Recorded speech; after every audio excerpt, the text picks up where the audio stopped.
Salutations everybody, it is Matty here today. 1 week is all it's gonna take, and then we're there. Cyberpunk 2077 release date, and we can just sign off the internet and say goodbye and play the dang game. It's actually happening. We can buy in. Copies are leaking across the industry. People have the game in hand. They're playing it right now. Reviews are ongoing, so we can buy in, and now it's time to truly get excited. Today's video is a lot more Cyberpunk 2077 news, from the day one patch to 60 FPS on the Series X, a bit of concerning information, but a little bit of glimmer of hope at the end of all of that, and much more to go over. So get cozy, because like I said, lots of Cyberpunk 2077 coverage is going on here on this channel. If you're into RPGs, this is the place to be. Sign up. And now let's start off with 60 FPS on consoles. So it was reported by Xbox News on Twitter that Cyberpunk 2077 runs at 60 FPS on Series X, according to a Reddit user who received the game early. All right, Reddit user, yeah, I know. So take it with a grain of salt, but still, we're so close and we're seeing so many copies across the industry leak, thanks to Best Buy, who shipped them out early, that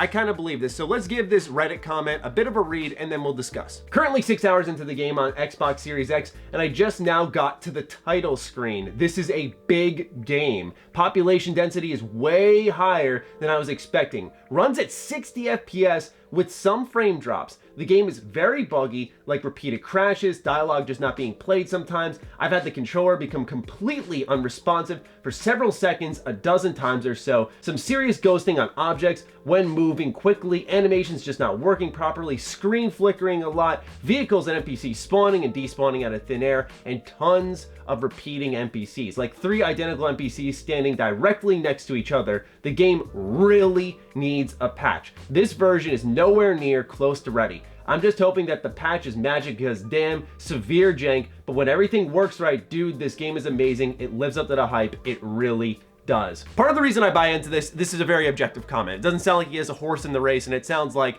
most of his comment was talking about the bugginess, not the 60 FPS. And I believe that, right? We've heard that on consoles, there was some concerns with Cyberpunk 2077. But the good news here is that there are updates coming. That's the glimmer of hope here. There are many updates coming to the game. So Dreamcast guy, who got the game early as well, just posted on his Twitter account that there's a 43 gigabyte update coming to the game. And that's insane in its own right. Now, do know when it comes to these updates, it's not 43 gigabytes of pure content. Sometimes it's re-verifying files, so those updates can be inflated. Now, a lot of folks went, okay, 43 gigabyte day one patch, that should fix everything.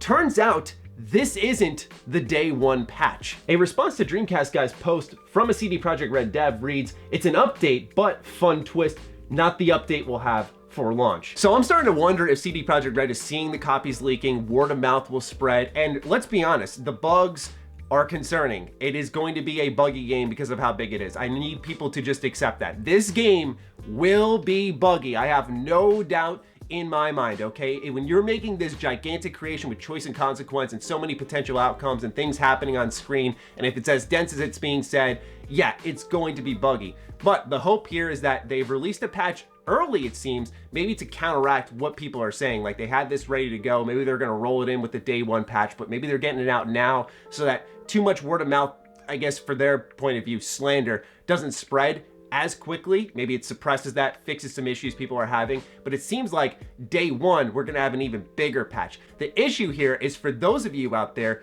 who don't have good internet, and I totally understand that, because what's happening is people who are getting this game early are playing the unpatched version of Cyberpunk 2077. Seemingly the day one patch is not ready yet. And so some folks may be stuck playing just that version of the game, which would be pretty bad from what this Reddit comment says. Not a lot of people have the internet speed to download 43 gigabytes and then some with the day one patch. So that is a little bit concerning, because, you know, I know a lot of people watch these videos, they're deep in the cut on gaming. Some people go physical primarily because they don't have the internet to download these large sizes. So that's really unfortunate at the end of the day. If it's as buggy as it is unpatched, then this could be bad news for a lot of folks. Now, what's very interesting is that this Reddit user also claims that it's running at 60 frames per second on Series X, but as it stands, we don't have the next gen patch out for Cyberpunk 2077 either. This is just running on the raw power of the Series X. So it's very exciting to see it hitting 60 FPS, maybe sometimes dipping according to this comment here. And I imagine when we get that patch, it'll be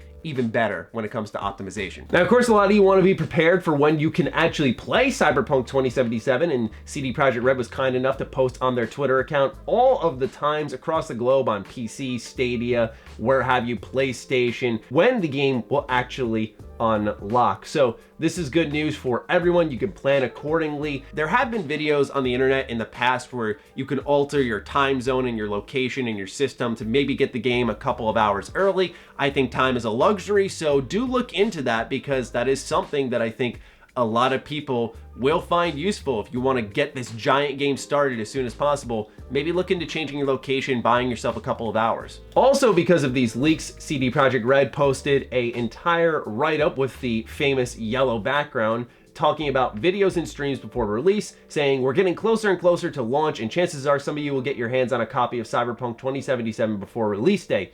However difficult this might be for us to achieve, our ambition is for gamers across the world to have the same spoiler-free experience at the same time the game releases. This is why we kindly ask you not to stream/let's play or release any similar content before December 9th, 12 p.m. CET, 3 a.m. Pacific time. We will send Max Tac, you know, the guys who take down videos, after everyone who does. After that date, however, we would love it if you stream the game like there's no tomorrow. It's 2020, who knows? Maybe there isn't. So incidentally here, because of the leaked copies, it appears that CD Projekt Red actually just told us when the video embargo is going to release for, you know, video reviews and video content, walkthroughs, all that stuff. So once again, I try to keep the coverage here spoiler free. If you're looking to avoid spoilers or thumbnails or any of that stuff, take note of this time here and know when to actually sign off. Now, if you're looking for content creators and YouTubers to be reviewing or playing this game, this is when you can actually expect it. So just keep your eye out for that time one way or another. Now, this was an interesting photo I got from my buddy Juicehead that I saw him put in his Cyberpunk video, and I wanted to share it with all of you. So there is this mission in the prologue section called the Pickup, which we saw in the 48 minutes of gameplay,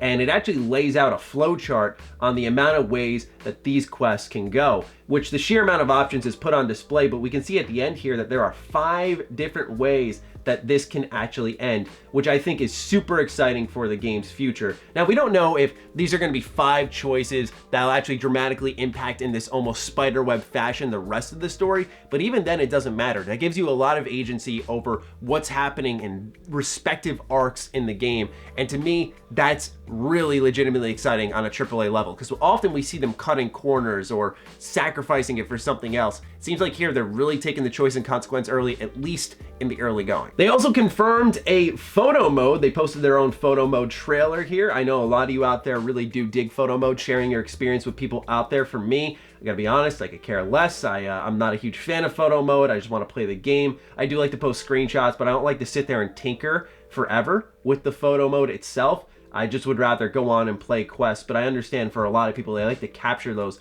badass moments, and usually it's a thing I dive into once or twice, but I understand the value for companies of being able to share that experience. But do know this is actually coming in Cyberpunk 2077, and I think that'll be a pleasant surprise for a lot of people. Another great thing that CD Projekt Red has confirmed for us is that cross-save compatibility is going to be happening in Cyberpunk 2077. We already knew this would most likely be the case, but now they've given us details on how exactly that's going to work. When it comes to Xbox, it's very simple. Smart Delivery is really taking over that whole system. As long as you have the disc and you put it into a respective Xbox console, it'll just naturally take over your save file. And this is something that Xbox really didn't get enough credit for leading into the next-gen launch, and has slowly taken over a little bit as PlayStation has really struggled a bit with switching between the PS4 version, the PS5 version, confusion with save files, accidentally firing up other applications. So that's one place Xbox is currently winning at right now, in my opinion. It does play a major factor as we start to have these cross-gen games. When it comes to the PlayStation 4 to 5 version of Cyberpunk 2077, there are multiple ways that you can go ahead and transfer your save file. Let's say you're starting off on your PS4 and you're eventually going to want to fire up that save on your new PS5. You'll be able to just upload your save to the cloud and download it. You can transfer your data with a LAN cable, or you can use a compatible storage device and just copy your save onto the same PSN account on PlayStation 5. So there are a number of ways to do it. overall, I'd say uploading your save to the cloud is the most simplistic way. If you want a guaranteed way, go ahead and connect that LAN cable from your PS4 to your PS5. That's what I did when I got my PS5. I just connected them with a LAN cable and transferred everything I could over just to make sure everything was in one single spot. But still, this is one thing that was to be expected for Cyberpunk, but it's good that it's there. And these are just the ways that you can go ahead and get prepared for launch, as well as once you have the game, if you're moving consoles, you don't have to worry. Last but not least, they promised there would be some type of surprise, and that Twitter Gaming is teaming up with CD Projekt Red for Cyber Night to host the launch party of Cyberpunk 2077. Now, this is going to be when everyone's playing the game, so I doubt any major announcements are going to happen. Like, some people are expecting DLC announcements or updates for what's happening in the future of Cyberpunk, and I think that might be the worst time for them to do that. I think it should happen sometime within the launch window while people are excited, talking about the game, like you're at that peak, but I don't think night of, that's when it's going to happen. So I imagine maybe they'll get some of the main voices together for the actual game itself, whether it's female or male, and so on and so forth. Get them all together and maybe like a mini panel and do a little something for Twitter Gaming and CD Projekt Red to celebrate the final release of this game. But that is the gigantic news dump here in this video today. A lot of exciting stuff. That day one patch is gigantic, and I think it may be problematic for some people, but it's also that glimmer of hope that this game will function properly and that the delays were indeed worthwhile. That'll be the ultimate test. So, ladies and gentlemen, I leave it in your hands. What exactly do you think of Cyberpunk 2077's latest news? Fire away. Other than that, follow me on Twitter, follow me on Instagram. Those links are in the description down below. And big thank you to all the patrons, all the members who are pushing the limits of the content here. Next week is going to be insane, and especially the week after that. So please continue to support. I appreciate each and every single one of you, and I'll talk with you soon, all right? Stay sexy, stay active. I love you all.